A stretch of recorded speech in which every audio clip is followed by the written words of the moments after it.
down the black community. We have 70% of the kids, black kids born today, don't have a father. But 50 years ago, the black family was actually extremely conservative. Absolutely. And now what the Democrats are trying to do by the president reaching out to Latinos, myself as a Mexican-born American naturalized citizen, I'm offended by the president coming out and saying, you must come join us and let us help, or let us fight the enemy. So basically the president is coming out and saying to the Hispanics that they have to come out and vote for him against the Republicans because they're racist. And that's not true. That's just a big I have never lie. seen a more divisive racist son of a gun than this guy. He is a racist. When you look up the word racist in the dictionary, you see him and Eric Holder. We got a caller on the line, by the way. Caller, come on into the show. Well, one thing I think everybody's missing is that's NATO. It seems like lately I've heard some court decisions that our American Supreme Court made that they said, well, we yield to NATO. And then I hear about this Agenda 21 and NATO talking about patrolling all the waters off the United States and stuff. And, you know, what I see that I think everybody's missing here is this one world government.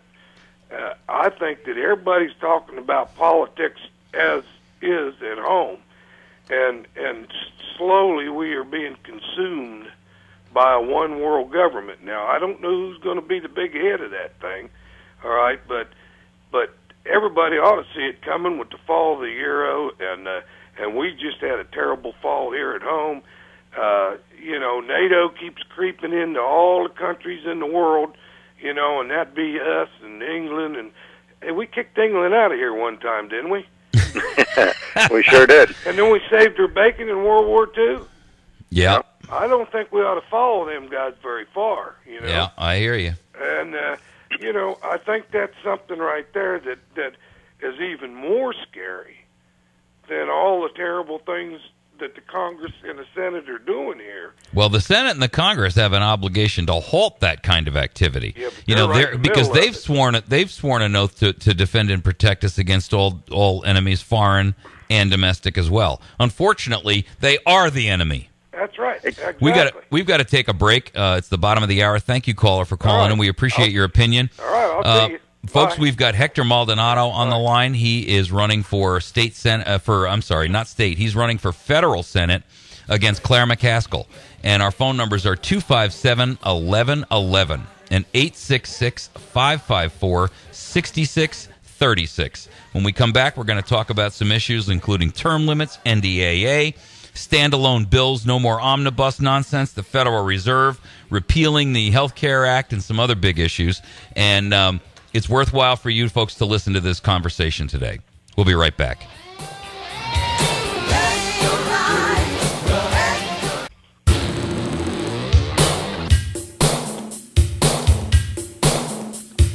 Hectorize. Yeah. Hectorize. If you want lower taxes, get hectorized.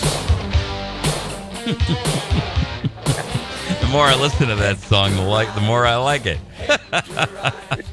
That's one of those songs that just kind of grows on you, That's gonna haunt you for the next 10 years. I'll be singing that one in my sleep tonight. You get a song that gets stuck in your head.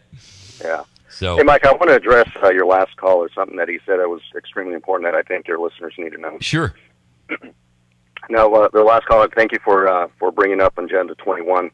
And I happen to have the opportunity to sit at a couple of different events where I heard a current sitting member of Congress, Todd Akin, who is also a candidate for U.S. Senate. He came out at one event and said that he wants to be the next U.S. Senator because he thinks the UN is overstepping their bounds with this Agenda 21, and they want to steal our property. Now, as a sitting member of Congress, he doesn't have to wait to draft legislation to get us out of the United Nations in the U.S. Senate. At one event, I challenged him as a sitting member of Congress. I appreciate him having the courage to stand up and get us out of the UN, but he has yet to draft or propose anything in the House as a member of Congress to get us out of the UN. And that's the type of leadership that really bothers me about current members of Congress, and Roy Blunt did the same thing 2 years ago when I ran against him. They say they want to be the next U.S. Senator because all these problems are there and Congress is a big problem. Well, they're sitting members of Congress. They are the problem. Exactly. Isn't that the pot calling the kettle black, huh? Exactly. So if he really wanted to lead, he can lead now in the House and draft legislation to get us out of the UN. I love these guys who are in office and sit there and try to portray everybody else as the bad guy, but I'm the one guy in Congress that can change things. It's like, well, wait a minute. You've been there for how many terms and you haven't done a damn thing?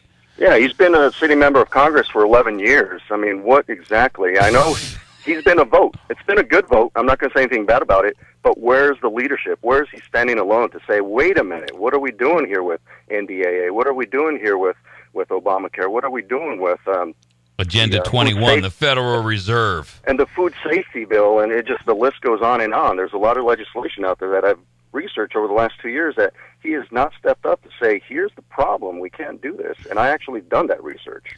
Well, it's interesting because this Agenda 21 thing is really, it's starting to heat up to a point where, and by the way, there's another one out there that's really bothering the heck out of me, and that is this the Law at Sea treaty that Obama's trying to push us to sign.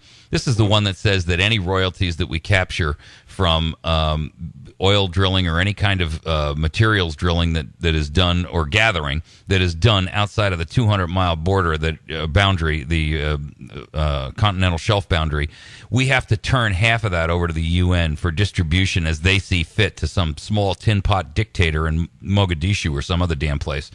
And I'll tell you right now, you know what? That's our money. We're not obligated to support anybody else. We're not obligated to give it away. We don't have to be self-sacrificial and immolate ourselves for some small piece of trash who's over there killing his own people and then declaring that we have human rights violations. I'm sick of that crap. Mike, that's one of the other 27 grievances that King George violated against our founding fathers who pledged their life, their honor, and their fortune to fight against independence, for independence. That's another thing that Obama's doing right now, that no one, including Todd Aiken and other members of Congress, that are saying, wait a minute, you're getting us into all these treaties that are imposing or infringing on the United States sovereignty, and you just can't do that. Right. I mean, this idea of treaties anyway, first of all, none of this stuff is to our benefit. It's all the part of the UN agenda to gain. They're talking about giving Second Amendment constitution or sovereignty to the UN and violating our Second Amendment. Let me tell you something.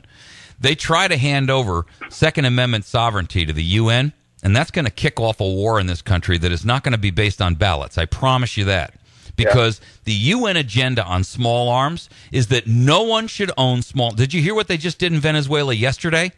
They declared the sale and purchase of any ammunition or firearms to be declared illegal, and they are banned. The only people that can the only entities that can purchase ammunition or firearms or sell them is law enforcement and military.